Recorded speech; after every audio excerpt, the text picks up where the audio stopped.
Comment percer sur YouTube en 2026? Ben, c'est une bonne question, hein. J'en sais rien puisque c'est ma toute première vidéo. Mais attendez, restez là, ça vaut la peine puisque j'ai quand même investigué pour vous, j'ai fait mes recherches et on va parcourir ensemble la méta YouTube en 2026, comment faire une bonne première vidéo, comment lancer sa chaîne YouTube en 2026, qu'est-ce qu'il faut suivre, etc. Bon, on va essayer de le construire ensemble, allez c'est parti. Premier conseil pour percer sur YouTube en 2026, ça va être de vous abonner à cette chaîne, de liker, commenter.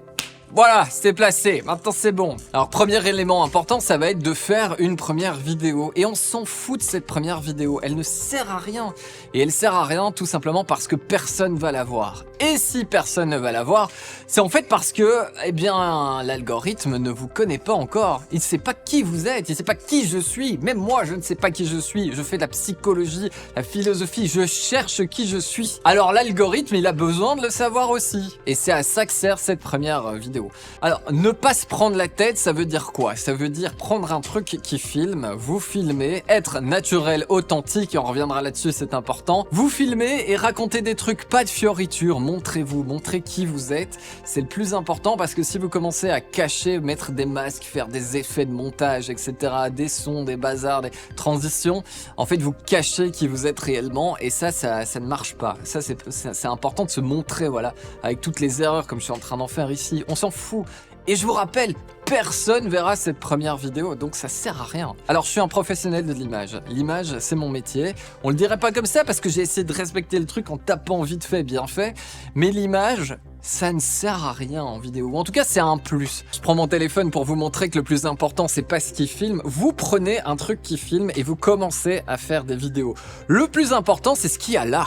Tant que le son est bon, c'est ce qui rendra votre vidéo agréable à regarder et à écouter. Si maintenant, comme maintenant, le son est dégueulasse, même si l'image est jolie, ça donnera pas un truc bien. Donc première étape, vous mettez un truc qui filme, vous vous filmez avec du bon son. Ça peut être, peu importe, hein, un micro, vous le tenez à la main, vous mettez un petit truc DJI, peu importe. Parlez à la caméra, parlez à quelqu'un qui vous regarde derrière la caméra. D'ailleurs, je pourrais faire une vidéo sur comment bien parler devant une caméra, comment être à l'aise et parler naturellement avec votre personnalité classique devant une caméra.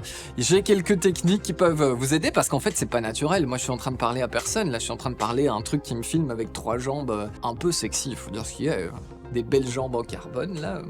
Mais il y a quelques techniques qui vous permettent d'être à l'aise, d'être tranquille. Et c'est ça justement qu'a besoin de savoir l'algorithme. Parce que là, ce que vous faites dans cette première vidéo, c'est brosser l'algorithme dans le sens du poil. Vous présentez, bonjour monsieur, bonjour monsieur. Vous vous montrez authentiquement à l'algorithme et c'est ça qui va révéler un petit peu votre personnalité. L'algorithme, il va se développer au fur et à mesure des vidéos. Donc si vous arrivez à avoir un ton naturel dès le début, authentique, et que vous allez pouvoir justement après commencer à faire du montage, mettre des fioritures, mettre plein de trucs, vous faire plaisir. Mais la première vidéo, le plus important, c'est de vous présenter à cet algorithme YouTube, mais il va essayer de vous comprendre et une fois qu'il vous aura compris, il saura à qui montrer votre contenu et ça va être important. Mais encore une fois, là, c'est la première vidéo. Il sait pas qui vous êtes. Alors maintenant que ça filme et que le son est bon, on va pouvoir parler du contenu. Et justement le contenu, qu'est-ce que vous allez proposer sur YouTube? C'est pas à moi de vous dire ce que vous devez faire, j'en sais d'ailleurs peut-être rien moi-même, mais je peux vous donner quelques conseils justement sur la méta de YouTube en 2026 et j'ai été assez surpris, je vous avoue. Vous l'avez sans doute remarqué dans votre consommation de YouTube, habituellement, c'est que quand on a une passion, quand on se passionne pour un truc, je prends par exemple ce qui est devant moi là, du parfum, si je vais commencer à chercher du parfum, je vais être bombardé de vidéos qui concernent le parfum. Et c'est comme ça qu'on va construire nous-mêmes notre chaîne YouTube, notre algorithme, qu'on va lui dire écoute mon contenu, eh bien ça va être tel type de contenu. C'est plus un contenu niche, mais ce qui va être mis en avant, ça va être des passions. Donc vous pouvez avoir votre personnalité et par exemple faire une vidéo sur le parfum, tiens Quentin il aime bien le parfum pour ci, pour ça, et après faire une vidéo sur l'histoire de la Nintendo 3DS par exemple. Et ça fonctionne, tant que vous avez votre personnalité, que vous arrivez à la mettre en avant, vous allez pouvoir faire plein de contenu. Et c'est intéressant parce que moi je pensais l'inverse, j'avais peur, j'ai plein de passions, j'ai pas envie de me lancer dans une seule niche bien spécifique pour parler que d'un seul sujet. jamais, ça correspond pas à qui je suis personnellement. Et du coup, j'avais envie de créer une chaîne YouTube qui parle un petit peu de tout, qui parle de mes passions, où on va pouvoir se marrer un petit peu plus qu'ici. C'est ma première vidéo, il y a personne qui va la voir comme je te disais, mais j'aime bien l'humour noir, j'aime bien plein de trucs. L'algorithme de YouTube en 2026 va avoir deux effets, c'est qu'il va mettre en avant des passions, on en parlait, mais aussi des personnalités. Quand on va aimer une personne, ils vont nous proposer justement du contenu de cette personne sans forcément rentrer dans le mode niche passion à 100%. On sait qu'on consomme le contenu de ce gars-là parce que il est cool, parce qu'on aime bien la personnalité. Et c'est pas parce qu'il va faire une vidéo sur un sujet qui nous passionne pas de base qu'on va pas aimer la personnalité. Donc on en revient humain, personnalité, authenticité, et c'est là où vous allez pouvoir vous démarquer. Donc c'est là où c'est important et c'est là où ça me plaît, ça me parle, j'ai trop de passion, je fais plein de trucs, parfois très mal, et c'est là où je suis content parce que j'ai pas envie de faire une chaîne YouTube qui va parler du papier photo barité pendant, à chaque fois que je fais une vidéo, je dois parler de ça. Non, j'ai plein de passion, il y a ma personnalité, si vous m'aimez pas, vous dégagez, si vous m'aimez bien, vous pouvez rester, vous abonner, je leur dis, je pense qu'on doit le dire qu'une fois ça.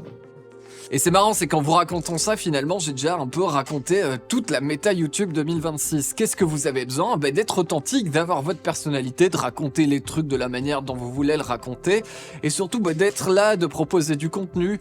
Ça doit être propre au niveau du son, et après la lumière on s'en fout, c'est un détail, pas besoin de faire plein de cuts, pas besoin de fioritures, etc. C'est un plus si vous le faites, s'il y a une chouette production, c'est d'autant plus chouette, mais attention de pas être trop propre, parce que trop propre ça veut dire intelligence artificielle, et ça nous plaît plus, et YouTube il aime pas trop ça, il aime bien que vous consommiez les vidéos pour vous mettre des pubs. Alors on parle de la longueur de la vidéo, apparemment il faut plus ou moins 10 minutes au minimum, mais ça veut pas dire que toutes les vidéos doivent faire 10 minutes, on peut passer sur du long format 40 minutes, 1 heure, et puis repasser derrière sur un format plus court, 15, 10 minutes, on s'en fout.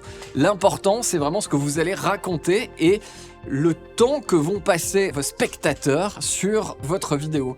S'ils restent accrochés, ça va plaire à YouTube, puisqu'il va pouvoir vous balancer plein de pubs, et surtout, ça va montrer à l'algorithme qu'il y a du contenu agréable.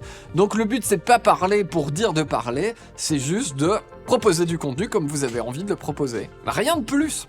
Alors je parle comme si je savais, mais comme je vous le disais, c'est ma première vidéo, mais il y a un truc que je sais, et c'est pareil dans toutes les passions. Que ce soit en digital, que ce soit la radio, c'est mon autre métier, que ce soit la photographie, l'art, l'écriture, peu importe, la cuisine. L'important quand vous faites des vidéos, l'important quand vous faites de la radio, l'important quand vous faites du contenu, c'est de le faire pour soi-même. Faites-le avec plaisir.